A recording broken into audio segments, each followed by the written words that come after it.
Hey, welcome back to the Keep It Right podcast. Today's episode is all about learning to love your body, accept your body, and really feel comfortable in your body. So, speaking from my own experience, as a woman, I know that society and the media obviously have so much to do with how I've always felt about my body. So, I'm sure most of you are probably aware of this because nowadays with the internet and everything, we see so much more, and I feel like we're exposed to like so much more, and also the ways that media has been trying to play us all this time is really exposed as well.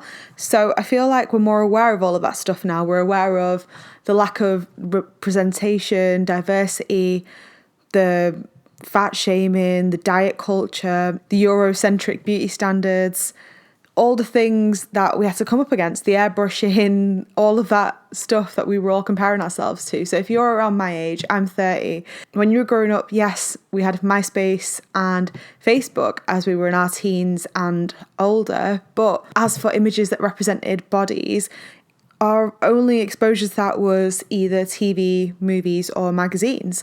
And obviously, as we now also know, there was so much just ridiculous stuff said in movies and on TV that is obviously so backward now, but magazines definitely. And I remember I used to, because I was really into fashion from like a young age, I loved looking through magazines, and there really wasn't any diversity in the body types you'd see, any kind of representation of different body shapes even, let alone different ethnic diversity or anything like that. So it was very limited, and obviously when that's all you see, that's all you think is deemed as beautiful. Nowadays, thank God, there's so much more representation online. You see all kinds of body shapes, all kind of different beautiful people, and everything is so much more normalized, everything is so much more celebrated, and I am here for it. I love it, and I wish that we had all grown up with all of this, because obviously we'd be feeling so much more confident. Feel like I've lost a lot of years to feeling shit about my body when I could have been feeling super confident and celebrating it, and maybe you feel the same. For me, it's been obviously a journey. It's all a journey because there's so much to unlearn, and that's the thing, we're unlearning. We're really having to untangle these lies we've been told. The things we have been taught are true about our bodies aren't true.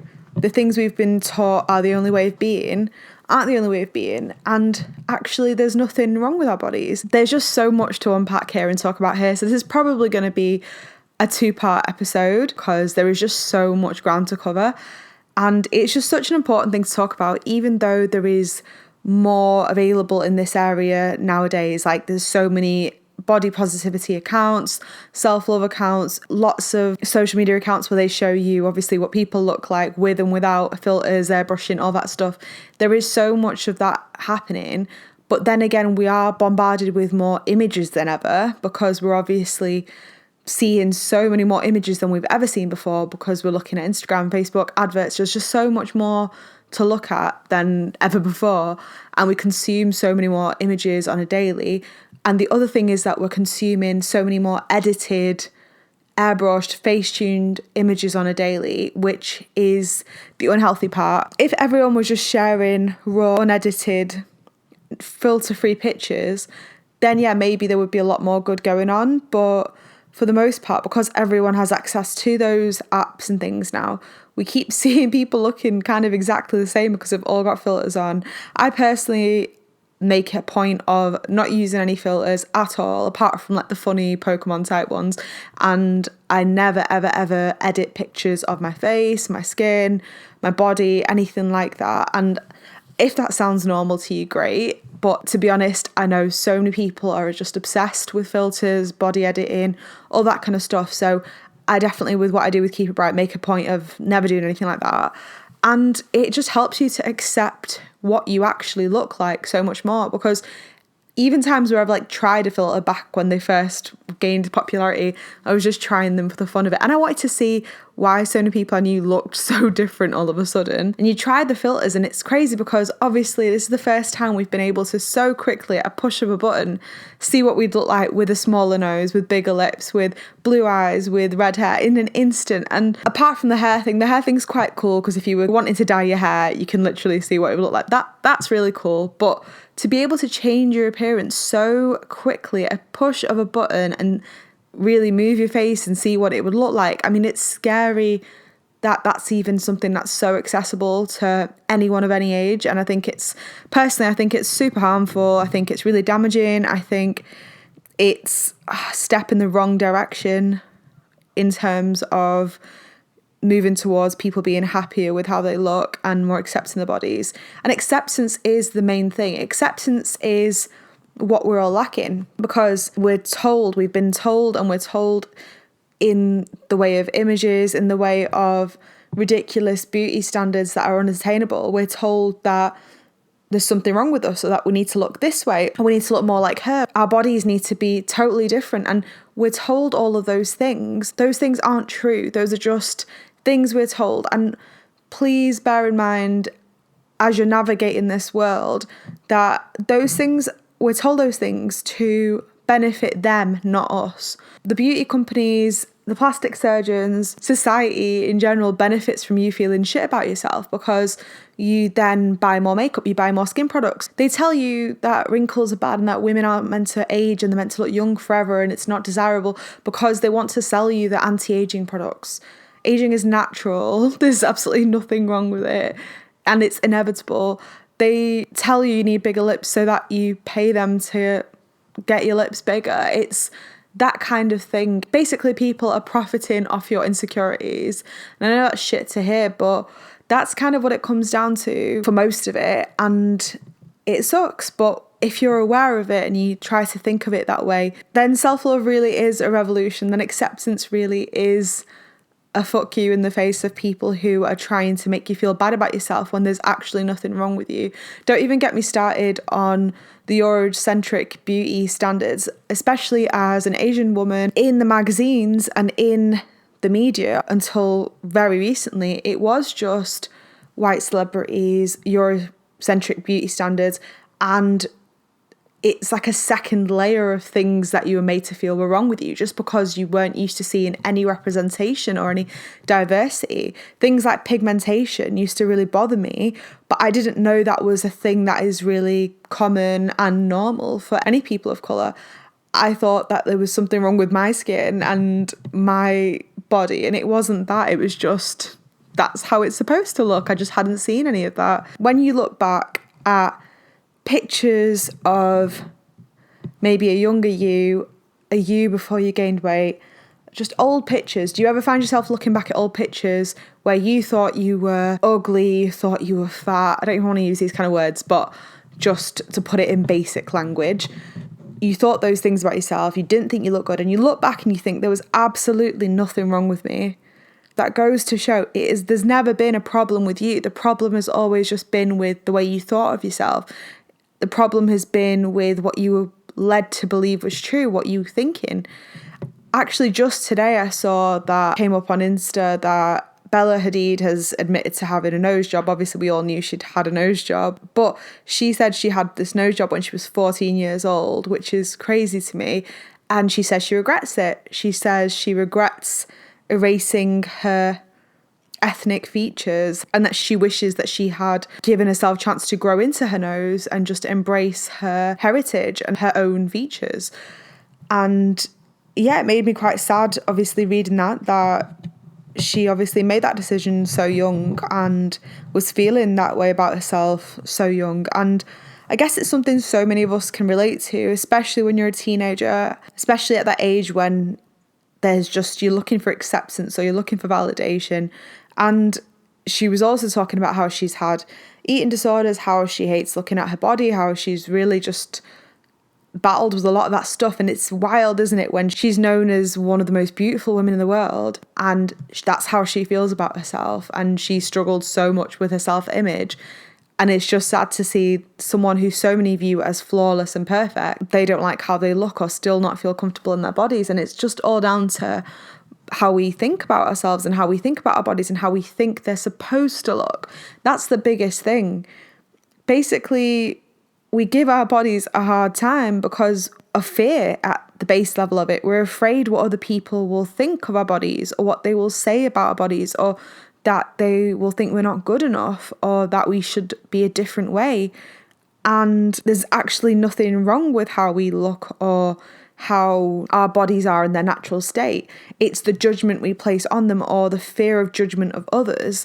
We think the person we like won't find us attractive, or that people won't think of us in a certain way. And what you're really doing is judging yourself. Where all of this begins is with comparison. The only reason you feel like there's anything wrong with your body or your appearance is because you're comparing it to somebody else's. That's the only reason. Because if I was just to look at my own face, my own body, and just accept it for what it was, then there's nothing wrong with it. It's completely fine. It's just living its life. Whereas if I take a second person and think, oh, my nose is really different to theirs, my hair is really different to theirs, my body shape is totally different to theirs, it needs to be more like that, it needs to be more like theirs, then suddenly it's not good enough. Then suddenly there's something wrong with what I've got, because it needs to be more like that one. So the problem is actually just with comparison. As soon as we start thinking, my thighs need to look different to what they look like, my face needs to look more like this face, why doesn't my face look like this other person's face? Why is my body not like that body? Once you start comparing, that's where the problem starts. And if you look at the root of all of it, it all goes back to comparison. You're comparing it to what you think it should look like, or what's beautiful in your eyes. That's what you're comparing it to. Whereas if you just accept what you have as the unique masterpiece that it is, the unique mix of heritage, of DNA, of your ancestors, this is your unique face, your unique body. You're a masterpiece. Why would you want to be a carbon copy of somebody else?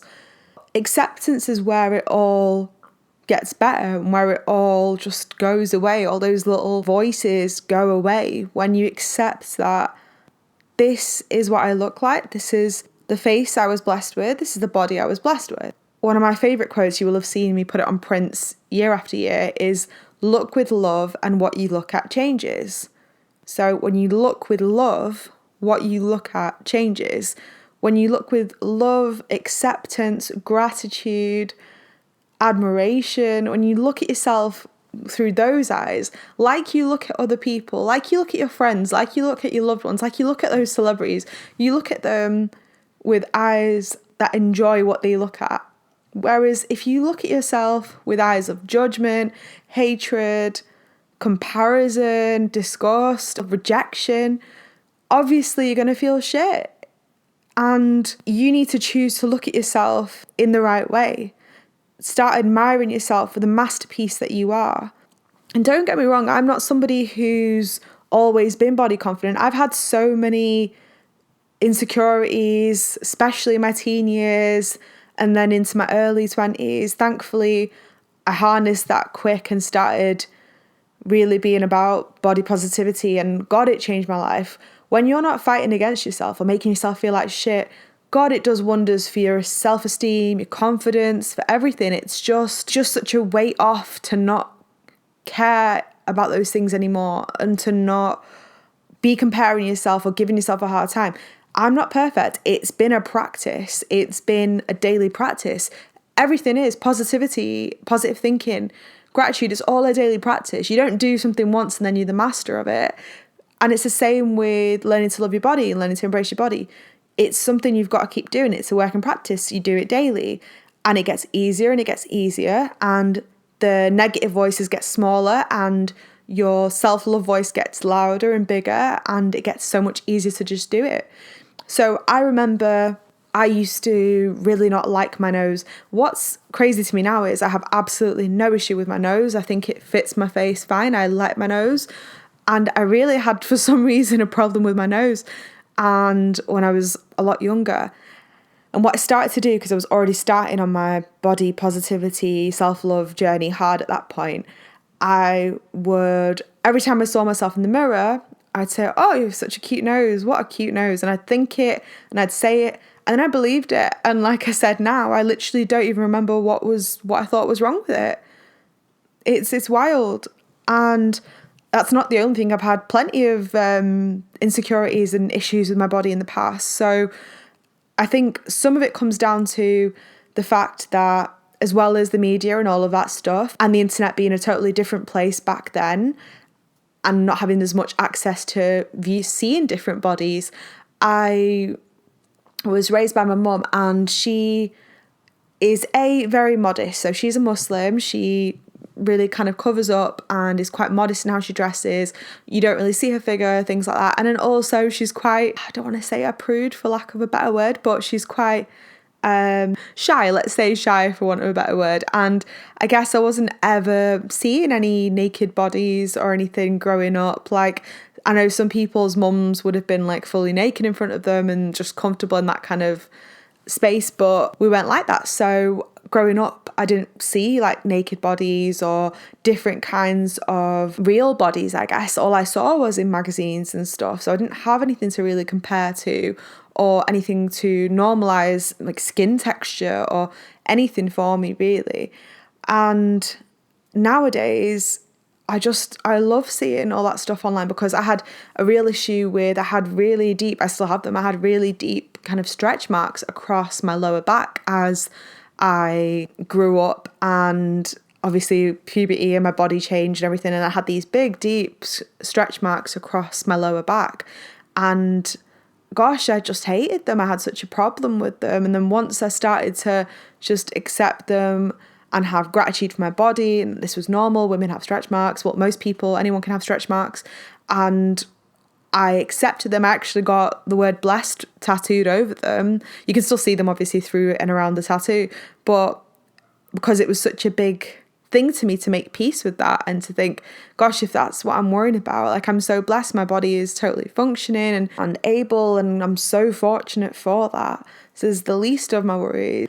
Gratitude is another big player in this. Like, once you start to look at your body with gratitude for what it does for you, your body loves you so much. Your body is working hard every single day, 24/7. Your body never stops trying to look after you, to keep you functioning, to keep you alive, and doing thousands of things we will never even really think about or acknowledge. Your body is working because it loves you and it cares about you. And we just need to have so much more gratitude for what our bodies do for us, not how they look. I have legs, they work, they get me about. I am so grateful for those legs. I have hands that I use every single day for everything I do, and I'm so grateful for these hands. I'm grateful for this body. I'm grateful that I get to get from A to B and that I can move. So looking at your body with the gratitude for the amazing instrument that it is, the home that it is. Your body is your home, it's your vessel. Looking at it with gratitude and admiration is a game changer. Because really, who gives a fuck how you look? Really, no one else really cares. Another thing I had a big problem with was like my actual body shape. So I've got a pear-shaped body, as you'd say. So I'm bottom heavy, and most of my weight has always been in my thighs. I didn't know anybody else who had that body shape back then. So all of my friends had totally different body shapes to me, and none of them had that body shape. So even when I was stones and dress sizes smaller and lighter, my thighs were always huge in comparison and in proportion to the rest of my body. And I remember even once in the street, some guy literally said to me, "Wow, you've got big thighs for a small girl." Like, it was very true. And even when I look at pictures of me when I fit into tiny dresses and things like that, like, it was a much smaller size, I always had big thighs. That's just my body shape. And I used to have such a problem with them, and it was because all my friends had a lot slimmer legs than me. My mum and me have totally different body shapes as well. She has much slimmer legs than me, so I was just like, oh, and I felt really like big. I don't like to use those words, but yeah, I felt really big because I had big thighs. And once I started to accept, right, this is your body shape, I decided to change the way I thought about it. Obviously, it didn't change. It is my body type. So my thighs have only got bigger with time. And because I decided to think, right, this is my body shape. This is what I've been given, and I'm going to work it. I'm going to rock it. And I decided to embrace big thighs, and I love seeing them on other people, and I think they're sexy. I think thighs are amazing. And I really just changed the way I thought about them, because there's nothing I could do about my thighs. That's just how even if I was lost all the weight possible, they were still going to be a big part of me because that's just my body shape. That's my genetics. That's just my make. That's just how I'm made to be. Once I accepted that and started to be confident about it and embrace it, that changed everything. And I started to dress in a way that really embraced my body shape and showed off my pear shape and my thighs. And yeah, I love them. I love my body shape now, and I'm so happy with it. But it's taken time again, but not just time, but acceptance, embracing, changing the way I think. That's what it's taken. So currently I am 20 kg heavier than I was 10 years ago. I am 20 kg heavier than I was when I met my now husband. I am 10 kg heavier than when I got married 2 years ago. I weigh the most I've ever weighed, and I am in the best place of my life of accepting my body and being at peace with my body and loving my body and showing it kindness. I'm kinder to myself now than I was when I was 20 kg less than now. I'm more confident in my body and myself now than when I weighed 20 kg less. Isn't that mad? That just shows everything you need to know about mindset. It's how you think about it. It's how you feel about yourself. It's nothing to do with actually those sizes. It's about the acceptance of it. That doesn't mean that if you want to lose weight or you want to change something within your physical appearance that you can't do that and you have to be all accepting and natural and everything, or just leave yourself to be how you are. It doesn't mean you have to do that. Obviously not. You can make changes if you want to make changes, but you have to get to a place where you're doing that with love and not with hate, because changes you make with hate, A, they're not healthy. It's not a healthy way of making changes, but B, it's bullying. And when you lose that weight and you get to a small size, you might not even feel the way you think you're going to feel because you've hated yourself into that place. You've made yourself feel shit. So you're probably still going to be feeling shit about yourself even once you've lost the weight or whatever. Whereas, for example, for me, I'm not really trying because I'm literally eating takeaway every day. Love it. But I just love food. I really love food. I don't like exercise. So I was going to say I was wanting to lose a little bit of weight. But the thing is, I don't actually want to that badly because I enjoy my lifestyle as it is. But if and when I do that, I always now do that with love and with a healthy outlook on it. I don't make myself feel bad for putting on more weight. I don't make myself feel bad for being bigger than I've ever been. I'm going to take up that fucking room in this world. Like, you deserve to take up space. You don't have to be small and lightweight and petite and tiny. Like, you can be magnificent at whatever size you are, and you can feel and look amazing at any size, at any weight. And that's such an important thing to remember. But yeah, if you are trying to lose any weight or to wanting to make those kind of physical appearance changes, please try to do it from a healthy place of love, of a place of, right, I want to do this for this reason, and I'm going to do it in a healthy way, no crash diets or any unhealthy behaviors around that. I'm just going to gradually do that if that's what you want, but you don't need to do that. And that's what's the thing you need to kind of get your head around, is that you don't need to lose weight. You don't need to look any different. You actually are perfect right now, just as you are. There's actually nothing wrong with the way you look. And I think that's a beautiful realization to have, that fuck, I'm perfect right now. Like, I'm a masterpiece right now. I think that's beautiful. You know what? I am going to make this into a 2-part episode. So I'm going to stop this here and record the rest of it as part 2, which you can listen to next week. I hope you found this useful so far. It was a bit of a rant, but I just feel really passionate about this. And I'm sorry if it wasn't the best worded. I had my notes, but then I just got lost in the sauce because there's so much to discuss around this. So look out for part 2 next week and let me know what you thought.